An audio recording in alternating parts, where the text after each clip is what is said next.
diagnosis. And then I ended up going to medical school, and I got a scholarship to go to medical school through the military. So I joined the military and became a physician. And then, you know, fast forward 15 years of practice in medicine.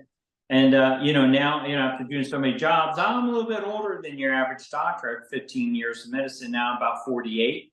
And I've got a gut. I'm a fat guy going through the hospital and working in the emergency room. And I'm trying to lose weight by drinking skim milk because fat, you see, is a problem. And I'm thinking, well, I'm going to drink low fat. It was the low fat era of you know, nutrition. So I'm eating everything low fat and non-fat. And I got chocolate syrup in that milk and crap like that. And it's going to get me nowhere. And I'm accumulating disease all along. So I'm 48 and I got an erectile dysfunction. I got a large prostate. So when I pee, for those of you that are young, you get ready for this. When you get that, it dribbles out of you. It doesn't shoot at you. It leaves the end of your body and it just falls immediately into the ground, dribbles like a trickle.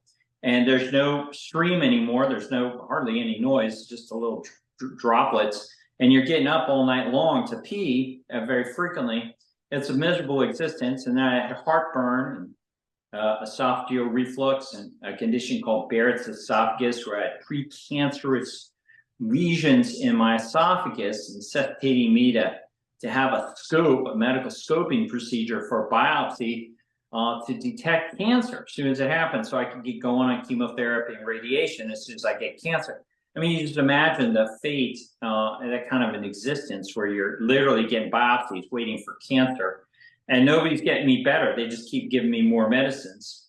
And I had restless leg syndrome. I'd stay up all night long, keep my wife up all night long, kicking my legs. I snored. I had obstructive sleep apnea, so I'd stop breathing and gasping in the middle of the night. And that was very frustrating for my wife. And I had eczema, itchy patches all over my body, and bleeding and lesions. And I had atherosclerotic cardiovascular disease, clogged arteries. You know, I had tons of medical problems and chronic low back pain, debilitating chronic low back pain, and arthritis, and stiff as a board. I couldn't do any sports or anything. I just was falling apart. And then I meet a young guy who tells me about eating a diet back then called the Paleo diet. Now I know it's a bit dated and it had its time, but for me, it was the right time. And I cut out carbohydrates and I cut out processed foods. And it was about, fast forward a year later, because it's, you know, those changes, let me tell you something, if you're listening, those changes of disease come on so slow, you don't pick up on it. It's not like the first time you get a little disease, you pick up on it. You kind of ignore it till you're a train wreck. And that's just normality. And all around you, all your colleagues are train wrecks too. So the train wrecks don't look so bad because everybody's a train wreck.